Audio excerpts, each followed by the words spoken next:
आज हम पढ़ेंगे हिंदी का पार्ट 2। पाठ का नाम है कन्या भोजन। पर्व त्योहार। त्योहार हमारी संस्कृति का एक अंग है।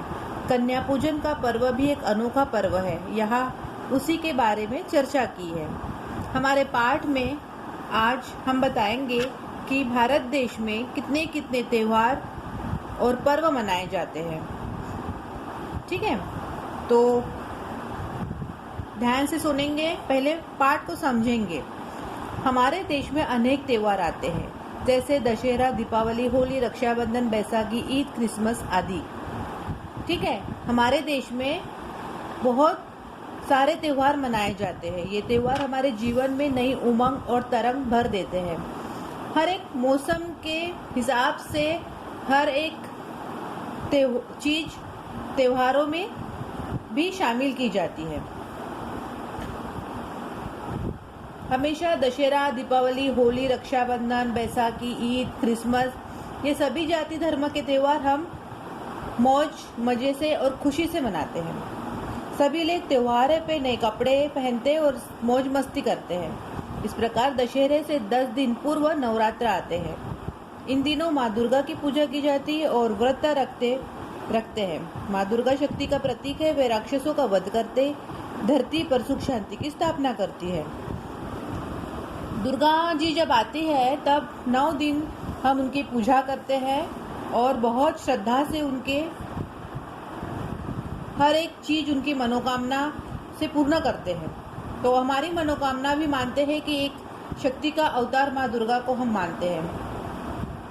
तो इस लेसन में, इस पाठ में हम वही देखना चाहेंगे कि जो दशहरे के 10 दिन पूर्व जो नवरात्र आती है, फिर माँ दुर्गा को अष्टमी नवमी में हम पूजते हैं, उसका विस्तृत लेख इस पाठ में मिलेगा।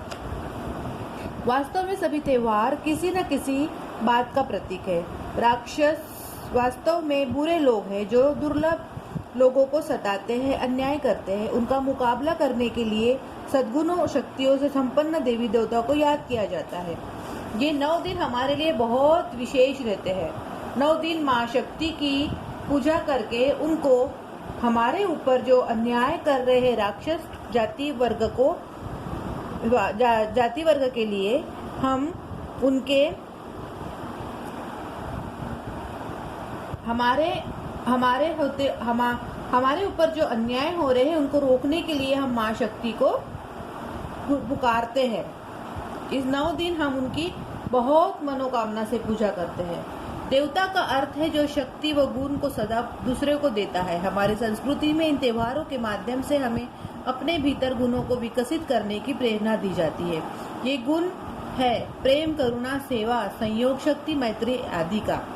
देवता माँ शक्ति, एक माँ दुर्गा एक देवता के रूप में हम इनको 9 दिन पूजते हैं। जो शक्ति हमें मिलती है वो गुणों को सदा दूसरे को देती है। हमें जो गुण मिलते हैं वो हम दूसरों को भी हमारे गुणों को हम बांट सकते हैं। हमारी संस्कृति में इन त्योहारों के माध्यम से हम अपने भीतर के गुणों को विकसित करते हैं। प्रेरणा दी जाती है एक दूसरे के साथ प्रेम से रहने की। यह गुण है कि प्रेम, करुणा, सेवा, शक्ति, मैत्री आदि सद्भावना हमारे मन में जगाती है। नवरात्र के बाद कन्या पूजन किया जाता है। नन्ही नन्ही बच्चियों को देवी के रूप मानकर उनके चरण धुलाते हैं। प्रत्येक गृहस्थ उन्हें बड़े आदर से जलपान के लिए आमंत्रित करते हैं। लाल रंग की गोटे लगी चुन्नियों में सजी ये बालिकाएं अत्यंत सुंदर और पवित्र लगती है। उनको जलपान करके दक्षिणा में फल, वस्तु, पैसे भी दिए जाते हैं। जाते समय कन्याएं घर के स्वामी स्वामिनी को आशीर्वाद दी जाती है। आप सभी को भी बुलाते होंगे बेटा कि चलो आज कन्या भोग है करके। छोटे छोटे नन्हे नन्हे बच्चियों को सुबह सुबह मम्मी तैयार करती है, फिर बोलती है कि चलो आज कन्या भोग के लिए चलते हैं, कि इधर बुलावा आया है। तो उसी प्रकार बहुत दिनों पहले से ही हमारे संस्कृति में ये कन्या भोग की प्रथा चलन पड़ी है। छोटे छोटे बच्चियों को घर में बुलाते हैं, फिर उनके पैर धुलाते हैं, आलता लगाते हैं, फिर उनको उनके मनपसंद का खाना खिलाते हैं। फिर जाते टाइम उनको एक चुनरी चुनरी ओढ़ते हैं, तो जाते टाइम मम्मी या पापा उनके चरण स्पर्श करते हैं, तो चरण स्पर्श करते टाइम आप लोग उन्हें आशीर्वाद देते हो ना। तो वैसे ही कन्या भोग के बाद हर कन्या एक दाम्पत्य जीवन को, मतलब आपके मम्मी पापा को, यानी जो भी कन्या भोग करा रहा है उनको आशीर्वाद के रूप में कुछ अच्छा बोल दे जाती है, उसी को आशीर्वाद कहते हैं। है ना कितना अद्भुत त्योहार और कितनी अनोखी संस्कृति हमारे भारत देश में। शायद ही पूरे विश्व में कहीं कन्याओं को इतना सम्मान नहीं दिया जाता होगा। हमारी संस्कृति महान है, इसकी अनेक विशेषताएं हैं, हमें भारतीय होने पर गर्व है। तो मानते हो ना, कन्या भोग आप तो एंजॉय करते हो, बट उसके साथ साथ पेरेंट्स भी एंजॉय करते हैं। जब आप खाना खा के कन्या भोग करके आते तो पूछते हैं ना क्या क्या मिला, क्या खाए। आप लोगों को भी कुछ कुछ सामान मिलता है तो कितने संभाल के रखते हो, कितने मजे से देखते हो, ये मिला वो मिला। तो जो कन्या भोग कराते हैं वो खुशी से आप लोग को कोई सामान देते हैं और आप खुशी खुशी उनको कुछ आशीर्वाद देके अपने घर वापस आते हो।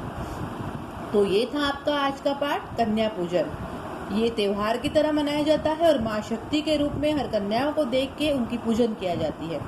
तो ये पाठ यही समाप्त होता है। हम आगे पढ़ेंगे इनके क्वेश्चन आंसर्स।